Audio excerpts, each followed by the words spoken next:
तर हे बघा, ह्या अशा पद्धतीने तुम्हाला आंतरराष्ट्रीय जे दुसरे देश आहे त्यांच्यावाल्या पेट्रोलच्या किमती दाखवून तुमच्या मनाची तयारी केल्या जाते की उद्या पेट्रोलचे भाव वाढवल्या जातील. जो राज ठाकरेंनी अनुमान लावलाय की बाबांनो ही तुमची पूर्वतयारी भाव वाढवायची, उद्या असे भाव वाढवून टाकायचे की दस काय. बघा, ही तर नॉर्मल गोष्ट आहे, युद्ध चालू आहे, पण याच्या आधी काही गोष्टी ध्यानात घ्या. इतके दिवस भाव वाढवले नाही म्हणत्या, तर त्याला एक निवडणुका कारण होतं, निवडणुकांमुळे वाढवले नाही. आणि दुसरं कारण होतं की ज्या टायमाला आंतरराष्ट्रीय बाजारामध्ये तेल हे एकदम स्वस्त दराने भेटत होतं त्या टायमाला सुद्धा आपल्या इथले भाव कमी केलेले नव्हते, ते वाढलेलेच राहून दिले होते. हा झाला एक विषय. त्याच्यानंतर ह्या आंतरराष्ट्रीय ज्या किमती दाखवल्या जात्या दुसऱ्या देशांच्या, तर ह्या किमती त्या देशांमध्ये ऑलरेडी अशाच पद्धतीच्या किमती असतात.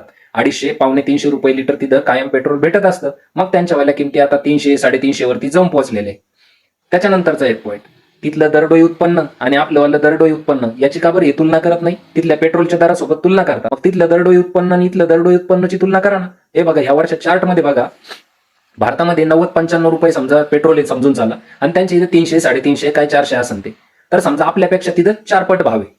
दरडोई उत्पन्न बघा बरं, भारताचं दरडोई उत्पन्न 3 लाखाच्या आसपास येतं लमसम पकडलं तर, आणि त्यांचं वाला दरडोई उत्पन्न कुठं येतं? 58 लाख. अरे आपल्यापेक्षा 20-30 पट ह्या लोकांचं दरडोई उत्पन्न जास्त आहे, आणि तुम्ही त्यांच्यावाल्या तिथल्या पेट्रोलच्या किमती दाखवून असं दाखवताय की नॉर्मल गोष्ट आहे.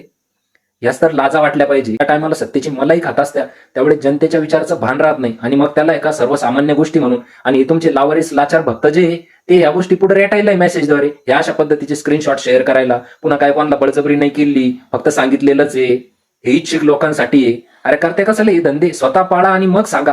तर ह्या गोष्टींचा विचार करा. ज्या सिस्टमॅटिक पद्धतीने ह्या गोष्टी हळूहळू तुमच्यापर्यंत पोहोचवल्या जात आहे, हे देशभक्ती बीजभक्ती ढोंग आहे. हे फक्त याच्यातून अदानी अंबानीचे पैसे कमवायची सोय केल्या जाते का जो तुम्ही विकावं महागात का होईना, इकडे लोकांचं काही होऊ द्या, आणि लोकांना मग सांगून द्यायचं की आम्ही सल्ला दिला देशभक्तीसाठी की कमी वापरा, आणि जास्त तर लोकांना जावंच लागणार आहे, फिरावंच लागणार आहे, त्याच्याशिवाय पर्याय नाहीये. मग ते फिरायचं असेल तर जास्त किमतीच्या पेट्रोलने फिरा. तर हा खरा खेळ आहे. जय हिंद, इन्कलाब जिंदाबाद.